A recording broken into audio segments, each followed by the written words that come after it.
13 ക്ഷേത്രങ്ങളിൽ നിന്ന് ചെറുപൂരങ്ങൾ ആശ്രാമം ശ്രീകൃഷ്ണസ്വാമി ക്ഷേത്രത്തിലേക്ക് എഴുന്നള്ളുന്നതോടെ കൊല്ലം പൂരത്തിന് തുടക്കമാകും. തുടർന്ന് ആനനീരാട്ടും ആനയൂട്ടും നടക്കും. വൈകിട്ട് ശ്രീകൃഷ്ണസ്വാമിക്ക് മുന്നിൽ കുടമാറ്റത്തിന് ശേഷം ആനകൾ ആശ്രാമം മൈതാനിയിലേക്കെത്തും. താമരക്കുളം മഹാഗണപതിയും പുതിയകാവ് ഭഗവതിയും മുഖാമുഖം നിന്നാണ് കുടമാറ്റം നടത്തുന്നത്. ആശ്രാമം മൈതാനിയിൽ നടക്കുന്ന കുടമാറ്റത്തിൽ ഇരുഭാഗത്തും 11 ആനകൾ വീതം അണിനിരക്കും. പുത്തൻകുളം അനന്തപത്മനാഭൻ പുതിയകാവ് ഭഗവതിയുടെയും ചിറക്കര ശ്രീരാമൻ താമരക്കുളം ഗണപതിയുടെയും തിടമ്പേറ്റും. നാട്ടാന പരിപാലന ചട്ടം പൂർണ്ണമായും പാലിച്ചാവും പൂരം നടത്തുക എന്ന് അധികൃതർ പറഞ്ഞു. 1991 ആരംഭിച്ച കൊല്ലം പൂരം ഇന്ന് 33 വർഷം പിന്നിട്ടിരിക്കുകയാണ്. 34ാമത്തെ പൂരമാണ് ഈ വർഷം നമ്മൾ ആഘോഷിക്കുന്നത്.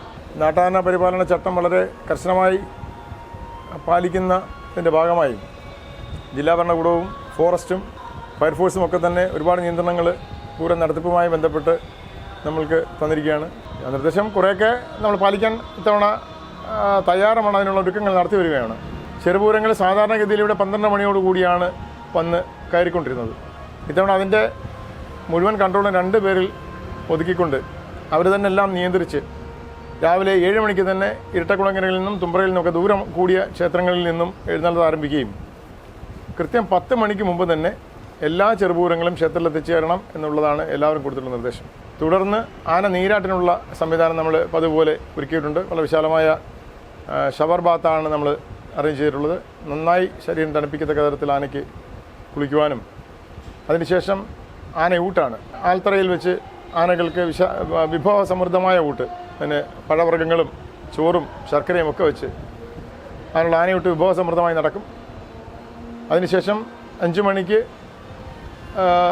താമരക്കുളം ക്ഷേത്രത്തിൽ നിന്നും ശ്രീ പുതിയകാവ് ഭഗവതി ക്ഷേത്രത്തിൽ നിന്നുമുള്ള എഴുന്നള്ളത്ത് യാത്ര തിരിച്ച് 5 മണിക്ക് തിരിച്ച് 5:30 മണിയോടുകൂടി അമ്പലത്തിലെത്തുകയും അവരെത്തിച്ചേരുന്നതോടുകൂടി തൃക്കൊടിയിറക്കം കഴിഞ്ഞ് ആശ്രാമ ശ്രീകൃഷ്ണ ഭഗവാന്റെ തിടമ്പേറ്റിയ ആന തൃക്കടവൂർ ശിവരാജു ആറാട്ടിന് ഒരുങ്ങി ഇറങ്ങുകയും ഭഗവാന്റെ തിരുമുമ്പിൽ മേളവും തിരുമുമ്പിൽ കുടമാറ്റവും നടക്കും.